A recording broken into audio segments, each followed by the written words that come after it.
Hello my dear students, now this is the part number 6 and in this part I will discuss some important numericals which is based on the topic Newton's laws of motion.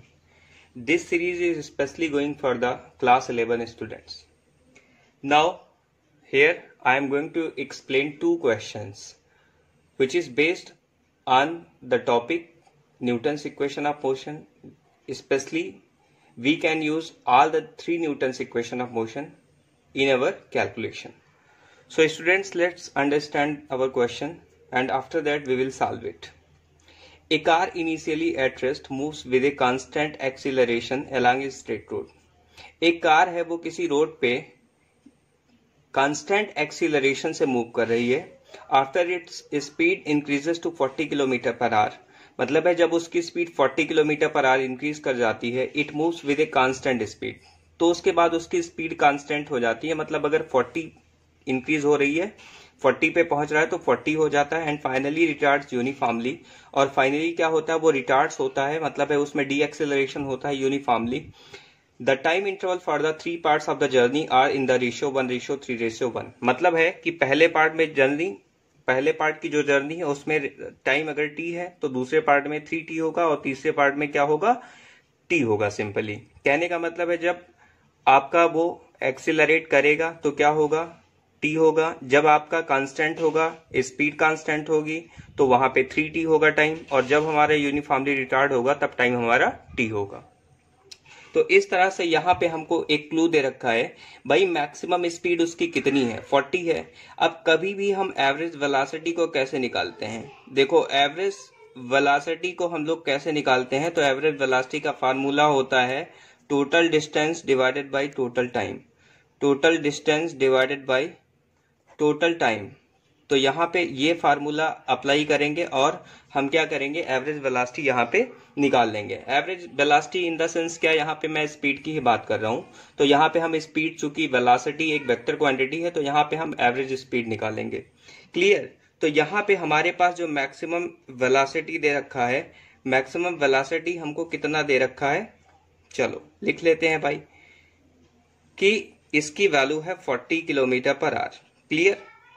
अब मान लेते हैं कि जो time लग रहा है part first में वो t लग रहा है ना. तो यहां पे ये एज्यूम कर लेते हैं, let t be the time taken for the first part of journey. First part of journey कब, जब हमारा एक्सीलरेशन हो रहा होता है. तो एक बात बताओ, हम एवरेज वेलोसिटी के डेफिनेशन से हम क्या निकाल सकते हैं, यहाँ पे एवरेज वेलोसिटी का डेफिनेशन क्या होता है. एवरेज वेलोसिटी हम कैसे एक्सप्रेस करते हैं, total distance divided by total time. तो यहाँ पे मैंने माना टोटल डिस्टेंस s है, टाइम हमारा t है. तो यहाँ पे हम इसको लिख सकते हैं भाई इनिशियल वेलोसिटी कितनी होती है u और फाइनल कितनी v डिवाइडेड बाई 2 कर दें अगर, तो हमें एवरेज पता हो जाएगा. इसका मतलब है कि सिंपली हमारा, अगर हमने फर्स्ट पार्ट के लिए इसको S1 माना है तो यहाँ पे हमारा S1 कितना आएगा, u plus v divided by 2 into यहाँ पे क्या आ जाएगा t. तो इस तरह से हम क्या कर सकते हैं कि u की वैल्यू हमारे पास कितनी दे रखी है, भाई इनिशियल स्पीड उसका कितना होगा. तो इनिशियल स्पीड ऑब्वियस है कि फर्स्ट पार्ट में जब वो मतलब है कि अपनी स्पीड को बढ़ाएगा तो इनिशियल स्पीड उसकी कितनी होगी, 0. और फाइनल स्पीड कितनी है, 40. यहाँ पे 2 से डिवाइड करेंगे और मल्टीप्लाई करेंगे यहाँ पे t से. तो आपके पास यहाँ पे कितना आ जाएगा, टोटल डिस्टेंस कितना आ जाएगा, 20t. क्लियर. तो यहाँ पे S1 हमारे पास कितना है, 20t किलोमीटर है. भाई ये स्पीड किसमें है, इन द सेंस हम डिस्टेंस की बात कर रहे हैं, चूंकि S1/t क्या है, एवरेज वेलोसिटी है. तो यहाँ पे डिस्टेंस S1 है, तो S1 की वैल्यू 20t हो गई. इसका मतलब ये हमारी वैल्यू 20t किलोमीटर होगी. क्लियर. ये इक्वेशन नंबर हमारा क्या है, फर्स्ट है. अब इसके बाद क्या दिया गया है हमको कि सिंस द टाइम इंटरवल का रेशियो क्या है, टाइम इंटरवल रेशियो. तो यहाँ पे मैं लिख रहा हूं टाइम इंटरवल रेशियो कितना है, 1:3:1. 1:3:1 है. तो 1:3:1 में हम ये कह सकते हैं कि भाई फर्स्ट पार्ट के लिए टाइम कितना है, t है. दूसरे पार्ट के लिए कितना है, 3t है. तीसरे पार्ट के लिए कितना है, t है. सिंपली. क्लियर. अब इसके बाद हम ये कह सकते हैं कि जो हमारा डिस्टेंस S2 है उसको हम निकाल लें। भाई S2 निकालेंगे, है ना, पहले S1 डिस्टेंस निकाला, अब S2 निकालेंगे, फिर S3 निकालेंगे, ठीक है, तभी तो हम एवरेज वेलोसिटी या एवरेज स्पीड निकाल पाएंगे। अब बात करते हैं डिस्टेंस S2 कैसे निकलेगा। तो डिस्टेंस S2 कैसे निकलेगा, सीधी सी बात है, v मल्टीप्लाइड बाई T2 होगा। बाई v डिस्टेंस क्या होता है, स्पीड इंटू टाइम होता है। तो स्पीड हमारे पास कितना दे रखा है 40, और टाइम कितना है भाई, दूसरे पार्ट में वो क्या कह रहा है, ध्यान से सुनना मेरी बात, दूसरे पार्ट में कह रहा है कांस्टेंट स्पीड है, तो स्पीड तो उसकी 40 ही रहेगी, है ना। तो इसलिए मैंने यहाँ पे 40 लिखा, और T2 की वैल्यू 3t है, तो यहाँ पे 3t लिख दिया, मतलब 43 या 120t। ये हमारे पास क्या आ गया, S2 आ गया। कोई कंफ्यूजन। अब बात करते हैं S3 की। अब एक बात समझना, S3 का जो फार्मूला होगा, S3 का फार्मूला क्या होगा, अगेन हम ये वाला फार्मूला लगाएंगे u प्लस वी बाई 2, और इनटू हम यहाँ पे क्या लगाएंगे भाई, टाइम हम T3 लेंगे, लेकिन T3 चूंकि लास्ट में टाइम कितना है 1:3:1 के टर्म में, दैट इज t के टर्म में, तो यहाँ सिंपली हम t लिख सकते हैं। अब एक बात बताओ भाई, इनिशियल स्पीड उसकी क्या होगी, इनिशियल स्पीड ऑब्वियस है 40 ही होगी, कोई कंफ्यूजन। लेकिन फाइनल उसकी क्या हो जाएगी, एक बात बताओ, अगर कोई कार अगर चल रहा है अचानक से रुक जाए तो उसकी फाइनल स्पीड कितनी हो जाती है, 0। इसका मतलब है यहाँ पे 0 हो गया, 2 से डिवाइड करेंगे, इंटू t करेंगे, तो हमारे पास S3 की वैल्यू कितनी आएगी, S3 की वैल्यू हमारे पास आ जाएगी, अगेन हमारे पास 20t आ जाएगी। कोई दिक्कत। तो अब हम टोटल डिस्टेंस निकाल लें भाई, टोटल डिस्टेंस हम निकाल लें, यही तो है एवरेज स्पीड के लिए। एवरेज स्पीड के लिए क्या करना है, टोटल डिस्टेंस निकाल लें। अब टोटल डिस्टेंस और टोटल टाइम से डिवाइड कर दें, इसका मतलब है टोटल डिस्टेंस कितना है बेटा, पहली चीज तो पहले वाले में डिस्टेंस कितना था 20t था, और प्लस यहाँ पे दूसरे वाले में कितना है 120t, ठीक है 120t है, प्लस कितना है अगेन 20t है, ठीक। तो यहाँ पे हमारे पास 20 20 40, 120 प्लस 40 कितना हो जाएगा 160t आ जाएगा। और उसके साथ साथ हमारे पास यहाँ पे टोटल टाइम हमको कितना दे रखा है, टोटल टाइम हमको दे रखा है सिंपली ये देखो, यहाँ पे क्या है 1:3:1, that is t plus 3t और प्लस t, तो 3 to 5 that is 5t simply. अब बताओ एवरेज स्पीड कैसे निकलेगा, एवरेज स्पीड कैसे निकलेगा, तो सिंपली इसको ऐड कर दीजिए, तो 160, ठीक है, देखो ध्यान से 160t डिवाइडेड बाई 5t, तो t से t कट गया, और 5 3 15 और 5 2 10। इसका मतलब है जो हमारा एवरेज स्पीड है वो कितना है 32 किलोमीटर पर आवर। क्लियर। तो एवरेज स्पीड की वैल्यू हमको कितनी मिलने वाली है 32 किलोमीटर पर आवर। कोई कंफ्यूजन इसमें। तो इस तरह से हम क्या कर सकते हैं, अपने क्वेश्चन को सॉल्व कर सकते हैं। एक बार इस क्वेश्चन को मैं जरा रिपीट करूंगा। यहाँ पे कह के आ रहा है कि एक कार है वो इनिशियली क्या करता है, वो मूव करता है और अपनी कांस्टेंट एक्सीलरेशन उसमें प्रोड्यूस हो रहा है एक स्ट्रेट रोड पे। वो क्या करता है, अपनी स्पीड को इंक्रीज कर लेता है 40, उसके बाद क्या करता है कांस्टेंट स्पीड से मूव करता है। मतलब है कुल मिला के ग्राफ ऐसा बनेगा, अगर इसका ग्राफ बने तो पहले तो वो 40 पे जाता है, मतलब वेलोसिटी यहाँ पे क्या होगी 40 होगी, फिर कांस्टेंट स्पीड से वो 40 पे जाता है, ठीक। फिर उसके बाद वो रिटार्ड करता है यूनिफॉर्मली, और फाइनली उसकी वेलोसिटी कितनी हो जाती है 0 हो जाती है। क्लियर। तो इस तरह से ग्राफ के थ्रू भी इसको समझ सकते हो। और पहले पार्ट में उसने टाइम का रेशियो दिया है कि t है, और दूसरे पार्ट में उसने दिया है 3t, और तीसरे पार्ट में दिया है t। मतलब है जब रिटार्ड करता है तो t है। तो भाई यहाँ इनिशियल स्पीड ऑब्वियस है कि कितनी होगी 0 होगी, और फाइनल स्पीड भी यहाँ कितनी होगी 0 होगी। इस तरह से क्वेश्चन को अगर अप्रोच करेंगे, अगर क्वेश्चन को पढ़ के सॉल्व करेंगे तो डेफिनेटली आपको बहुत हेल्प मिलेगा, और इससे आप अपने क्वेश्चन को इजीली सॉल्व कर सकते हैं। तो नेक्स्ट जो क्वेश्चन है उसको हम मतलब है डिस्कस करने वाले हैं। आइए हम नेक्स्ट क्वेश्चन डिस्कस करते हैं। अब नेक्स्ट क्वेश्चन में क्या है, यहाँ पे हमको दिया गया है a bike moving along a straight road covers 35 metre in 4 second and 40 metre in 5 second. कहने का सेंस ये है कि जो बाइक है हमारा वो किसी स्ट्रेट रोड पे मूव कर रहा है, और 35 मीटर वो कवर करता है 4 सेकंड में, और 40 मीटर 5 सेकंड में कवर करता है। What is the initial velocity and acceleration, उसका इनिशियल वेलोसिटी और एक्सीलरेशन क्या होगा।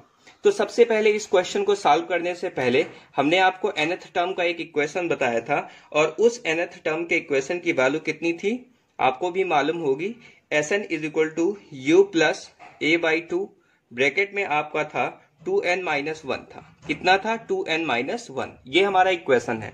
अब हमको वो कह रहा है कि ये bike moving along a straight right covers 35 metre in 4 second. मतलब है यहाँ पे हमें क्या दिया गया है, डिस्टेंस की वैल्यू 35 दे रखा है और यहाँ इनिशियल स्पीड को मान लेते हैं कि इनिशियल स्पीड उसकी u है, एक्सीलरेशन उसका u है। तो यहाँ पे 2 इंटू, अब n की वैल्यू यहाँ पे कितनी दे रखी है? 4 सेकंड, दैट इज 4-1। तो इसको हम इस तरह से लिख सकते हैं u plus 4 two 8 -1 that is 7। तो 7/2a कर सकते हैं और इसको हम 35 के इक्विवेलेंट कर सकते हैं। This is our equation number first.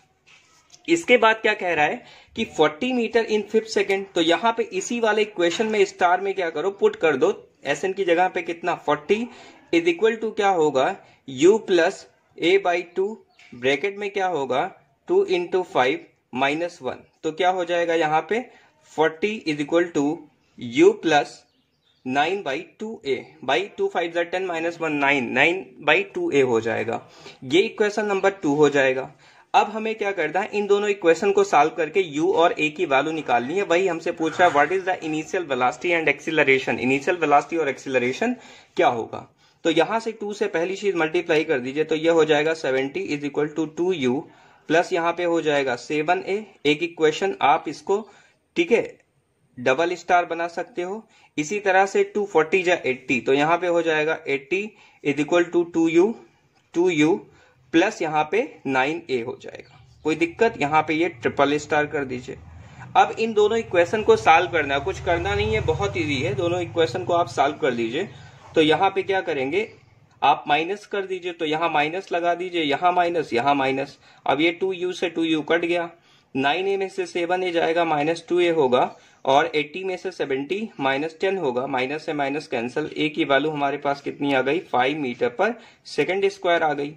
अब a की वैल्यू आपको मालूम हो गई, एक्सीलरेशन आपको 5 मीटर पर सेकेंड स्क्वायर मालूम हो गया। तो a की वैल्यू को उठा के क्या करिए, किसी भी इक्वेशन में पुट कर दीजिए। तो चलिए हम लोग a की वैल्यू को उठा के इस वाले इक्वेशन सेकेंड में पुट कर देते हैं। तो using a is equal to 5 in equation 2, in equation 2 में हम क्या करेंगे, पुट कर देंगे। तो 40 इज इक्वल टू क्या होगा, u की value as it is 9/2 into 5 कर दिया मैंने। ठीक, तो यहाँ देखो अब यहाँ पे क्या होगा कि 40 is equal to u plus 9/2 into 5 है ना। तो यहां से क्या करो, 2 से इसको मल्टीप्लाई करोगे तो ऑब्वियस है कि ये 240 या 80 होगा और यहाँ पे 2u होगा प्लस 9 5 जा 45 होगा। अब 80 में से 45 जाएगा तो कितना आएगा 35 आएगा। 35 इज इक्वल टू क्या होगा 2u होगा और u की वैल्यू हमें कितनी मिल जाएगी 17.5 मिल जाएगी। ये हमारा u क्या है, इनिशियल स्पीड है उसकी, जो कि मीटर पर सेकेंड में एक्सप्रेस की जाएगी। तो इस तरह से ये क्वेश्चन आप इजीली सॉल्व कर सकते हो। एक बार मैं इसका प्रोसीजर आपको फिर से बता रहा हूं। एक बाइक है वो स्ट्रेट रोड पे मूव कर रही है और वो 35 मीटर कवर करती है 4 सेकंड में और 40 मीटर कवर करती है 5 सेकंड में। आपसे पूछा है what is the initial velocity and acceleration, उसका इनिशियल वेलोसिटी और एक्सीलरेशन कितना होगा। तो यहाँ जैसे कि मैंने यहाँ मेंशन किया कि एसएन का फार्मूला हमारे पास u प्लस a/2 2n-1 होता है नेट सेकंड के लिए।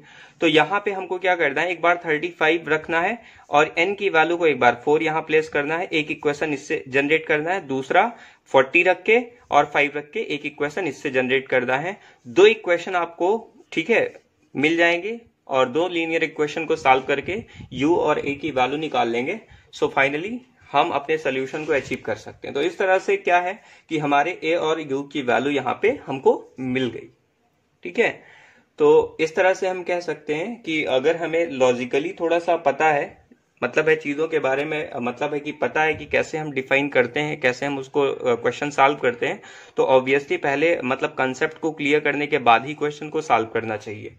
तो अब हम नेक्स्ट लेक्चर में क्या करेंगे, ऐसे ही 2 इंपॉर्टेंट क्वेश्चन और भी डिस्कस करेंगे जो आपके लिए बहुत बेनिफिशियल होंगे।